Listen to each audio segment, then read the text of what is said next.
اعوذ باللہ من الشیطان الرجیم بسم اللہ الرحمن الرحیم الحمد للہ رب العالمین وصلی اللہ علی محمد واہل بیتہ الطیبین الطاہرین لا سیما بقیت اللہ فی الارضین روحی وارواح العالمین للتراب مقدمہ الفدا واللعن الدائم علی اعدائہم اجمعین اللہم انا نرغب الیک فی دولت کریمہ تعز بها الاسلام واہلہ وتذل بها النفاق واہلہ وتجعلنا فيها من الدعاة الى طاعتك والقادة الى سبيلك وترزقنا بها كرامة الدنيا والآخرة اما بعد فقد قال رسول الله صلی اللہ علیہ وآلہ وسلم ووقروا کبارکم وارحموا صغارکم۔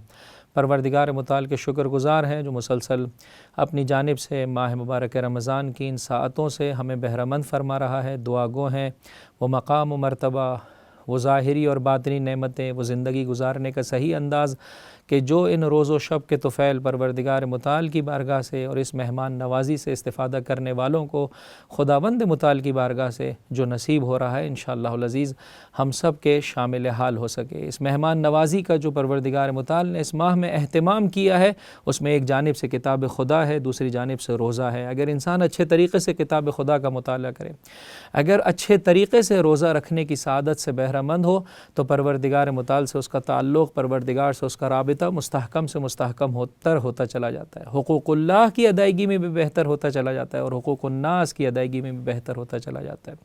اپنے رشتہ داروں کے حقوق کی ادائیگی میں، فقراء اور مساکین کے حقوق کی ادائیگی میں، جو خاندان کے اور بہرحال معاشرے کے بزرگ ہیں ان کے حقوق کی ادائیگی میں، اور اسی طرح سے جو بچے ہیں ان پر شفقت اور مہربانی کی نسبت سے انسان کے وجود میں سے کوتاہیاں ختم ہو جاتی ہیں۔ عزیزو، اس پرآشوب زمانے نے معاشرے میں موجود افراد کے روابط بہت زیادہ کم کر دی ہے۔ آئیے عزیزو، روزہ اس طریقے سے رکھیں، کتاب خدا کی تلاوت اس طریقے سے کیجئے کہ جس طرح سے پروردگار متعال نے چاہا ہے۔ قوا انفسکم واہلیکم نارا، اپنے آپ کو اور اپنے اہل و عیال کو جہنم کی آگ سے بچاؤ۔ آؤ اس سلسلے میں قدم آگے بڑھاؤ، وقت نکالو اپنی زندگی میں سے، اپنے بڑوں کے لیے ان کے سامنے بیٹھو، زانوئے تلمس طے کرو، ان سے استفادہ کرو۔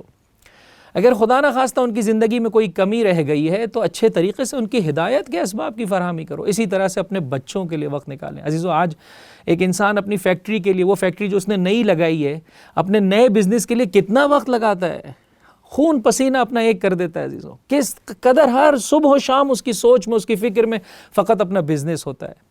اگر تھوڑی دیر کے لیے انسان یہ احساس کر لے کہ یہ نومولود بچہ کہ جسے اللہ نے پاک و پاکیزہ قرار دیا ہے، جو فطرت اسلام پر پیدا کیا گیا ہے، اس کی شخصیت بنانی نہیں ہے، بنی ہوئی شخصیت کی حفاظت کرنی ہے عزیزو۔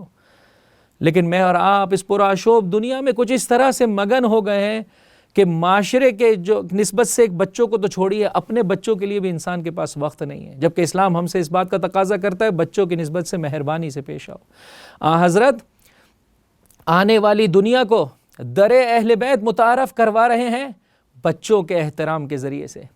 کبھی دوش رسول کی زینت ہیں حسن و حسین، کبھی سجدے کو طولانی کر رہے ہیں، کبھی خطبے کو روک رہے ہیں اور اس ذریعے سے بیان کر رہے ہیں یہ حسن حسین مجھ سے ہیں، تم ان کی پیروی کرو گے، ایسا ہے کہ تم نے اللہ کے رسول کی پیروی کی۔ لیکن اس کے ساتھ ساتھ معاشرے میں موجود عام بچوں کی نسبت سے بھی حضرت کا طریقہ کار یہ ہے، فرمایا چند چیزیں ایسی ہیں میں چاہتا ہوں تا قیامت میرے بعد یہ سنت، یہ روش باقی رہے۔ اس میں سے ایک روش یہ ہے کہ بچوں کو آگے بڑھ کر سلام کیا جائے۔ کیا خوبصورت دین ہے عزیزو، کیا خوبصورت دین ہے کہ جو بچے کی شخصیت کو کتنا احترام دے رہا ہے۔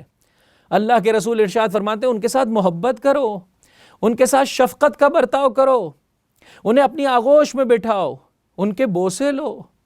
راوی یہ کہتا ہے ایک مرتبہ جب میں نے حضرت کو، آپ کے نواسے کو بوسہ دیتے ہوئے دیکھا تو ایک مرتبہ میری زبان پر یہ جملے آ گئے، پروردگار نے مجھے 10 بچے عطا کیے، میں نے ابھی تک کسی ایک بچے کے بوسے نہیں لیے، کبھی ایک کو بھی پیار نہیں کیا۔ فرمایا اگر رحم نہیں کرو گے رحم نہیں پاؤ گے، یہ اسلام کا دستور ہے۔ فرمایا جب کبھی بچوں سے وعدہ کرو وعدہ وفا کرو، اس لیے کہ وہ تمہیں رازق سمجھ رہے ہیں، انہیں شخصیت دو، انہیں بولنے کا موقع دو، قطع کلام نہ کرو، انہیں احترام دو۔ یہ وہ مقام و مرتبہ عزیزو جسے پروردگار متعال اور اس کی حجتیں میرے اور آپ کی نسبت سے دیکھنا چاہتی ہیں۔ لیکن ہماری زندگیاں عزیزو، آئیے ماہ مبارک رمضان کے طفیل اپنے طرز زندگی کو، اپنے لائف اسٹائل کو تبدیل کریں، اپنے بچوں کے لیے وقت نکالیے، معاشرے میں موجود جو کم سن بچے ہیں ان کے لیے وقت نکالیے عزیزو۔ اللہ کے رسول ظہر کی نماز 2 رکعت، آخری 2 رکعت بہت تیزی سے پڑھائی۔ ایک مرتبہ اصحاب پریشان ہو گئے، آقا کیوں کر نماز اس قدر سرعت کے ساتھ آپ نے پڑھا دی؟ فرمایا مگر تم بچے کے رونے کی آواز نہیں سن رہے تھے؟ یہ ہے عزیزو مقام اور مرتبہ اسلام میں ایک بچے کا، کہیں اس کی شخصیت میں کسی طرح سے بھی توڑ پھوڑ نہ آنے پائے۔ ایک بچے نے حضرت کی آغوش میں آپ کے کپڑے نجس کر دیے، فرمایا کوئی مسئلہ نہیں، یہ کپڑے پاک ہو جائیں گے، اس کی شخصیت مجروح نہ ہونے پائے۔ یہاں تک کہ نماز کے لیے حضرت مسجد کی جانب قدم آگے بڑھا رہے ہیں، بچوں نے درمیان میں روک لیا، فرمایا ایک ادب یہ ہے، ایک حق یہ ہے بچوں کا کہ بچوں کے ساتھ بچے بن جاؤ، یہ نہ چاہو کہ وہ تمہارے مزاج اور تمہاری منطق کے مطابق چلیں، تم اپنے آپ کو ان کے مطابق چلاؤ، ان کے ساتھ کھیلو۔ وقت نماز ہیں حضرت ان کے ساتھ کھیل رہے ہیں۔ بلال ایک مرتبہ آگے بڑھے، آقا فرمایا جاؤ گھر سے کچھ لے آؤ، ان کو پھر آگے بڑھ کر جو بھی اس زمانے کے اعتبار سے چیزیں تھی وہ انہیں فراہم کی اور پھر آگے بڑھے۔ یہ ہے عزیزوں اسلام کی جانب سے وہ پیغام، فرمایا احب الصبیان، میں بچوں سے محبت کرتا ہوں ان 5 چیزوں کی وجہ سے۔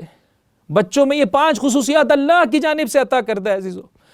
خدا کی بارگاہ میں ماہ مبارک رمضان کے ان روز و شب میں تقاضا کیجئے، پروردگار جو پاکیزہ ترین شخصیت تو نے بچوں کو عطا کی ہے، ہمیں اس کی حفاظت کرنے کی، اس کو اور زیادہ نورانی بنانے کی توفیق عطا کر۔ کہیں ایسا نہ ہو کہ ہم ان کی شخصیت میں بگاڑ کا سبب بن جائے۔ یاد رکھیے گا ماں باپ، بچے وہ نہیں ہوتے جو ہم ان سے تقاضا کر رہے ہوتے ہیں، بچے ویسے بنتے چلے جاتے ہیں جیسے میں اور آپ ہوتے ہیں۔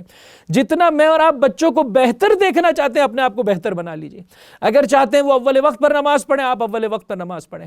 اگر چاہتے ہیں قرآن کی تلاوت کا شوق ان کے وجود میں بڑھ جائے، آپ ان کے سامنے قرآن کریم کی تلاوت کریں۔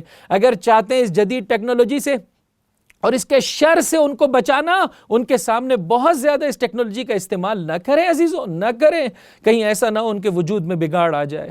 اور پروردگار متعال سے تقاضا کریں، پروردگار یہ جو 5 صفات ہیں، ایک ان کا دل ٹوٹا ہوا ہوتا ہے، ہر شے کا تقاضا رو کر کرتے، اس رونے کی حفاظت کو باقی رکھ سکے۔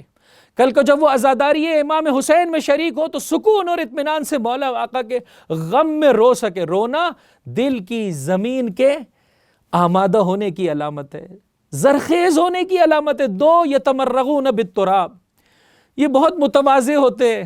آج کی دنیا بھی آپ دیکھ لیجئے، سائیکالوجی بھی، اور جو بچوں کی سائنس پر کام کرنے والے افراد نے کہا بچوں کی رشد اور ترقی جو ہے وہ مٹی میں عزیزو، ان کے وجود میں جھکاؤ ہوتا ہے۔ آؤ عزیزو، جس طرح سے پروردگار نے انہیں بو ترابی بنایا ہے، ترابی بنایا ہے، ہم بھی اس طرح سے ان کی زندگیوں کو مینیج کریں کہ وہ ابو تراب کے چاہنے والے ہو جائے، علی ابن ابی طالب کے ماننے والے ہو جائے۔ فرمایا اگر ان کی زندگی میں لڑائی آ بھی جاتی ہے، کینہ نہیں ہوتا، کچھ دیر کے بعد دوبارہ آپس میں مل بیٹھتے ہیں۔ آئیے بچوں کی اس صفت کی حفاظت کیجیے اور اپنے اندر بھی یہ کیفیت پیدا کرے۔ اگر کبھی لڑائی ہو جائے کسی رشتہ دار سے، میاں بیوی کے مابین جو ہے وہ رشتہ داروں کے مابین، ماں اور جو ہے وہ باپ کے مابین، اسی طرح سے اولاد کے مابین، عزیزو بھول جائے انسان، ماہ مبارک رمضان ہے، معاف کر دے، معاف کر دے عزیزو۔ فرمایا لڑتے ہیں لیکن دل میں کینہ نہیں رکھتے۔ چوتھی اور اہم ترین صفت ان کے اندر یہ آنے والے دن کے لیے کوئی ذخیرہ نہیں کرتے، اپنے رب پر اعتماد ہے، جو آج رازق ہے وہ کل بھی رزق دے گا۔ آئیے عزیزو اس کیفیت کو بھی اپنے اندر پیدا کیجئے۔ 5ویں شے حب دنیا ان کے وجود میں نہیں ہے، اپنے ہاتھ سے مٹی کے کھلونے بناتے ہیں، اپنے ہاتھوں سے ہی اسے توڑ ڈالتے ہیں۔ آئیے عزیزو اتنی پاکیزہ شخصیت جو پروردگار متعال نے عطا کی، اس شخصیت کی حفاظت کرے۔ کیوں؟ اسے پرسنالٹی دیجئے، اسے وقار دیجئے، اسے حوصلہ دیجئے، اسے موٹیویشن دیجئے کہ تو نے اسلام کی راہ میں قدم آگے بڑھا رہے۔ توجہ چاہتا ہوں عزیزو، پرسنالٹی دیجئے اور ڈائریکشن دیجئے کہ تو نے فقط دنیا نہیں سجانی ہے، یہ پرسنالٹی تیری اس لیے بنائی جا رہی ہے کہ تو نے اس ذریعے سے اپنی آخرت کو سجانا ہے، تو نے اس ذریعے سے حجت خدا کے مددگاروں میں سے بننا ہے۔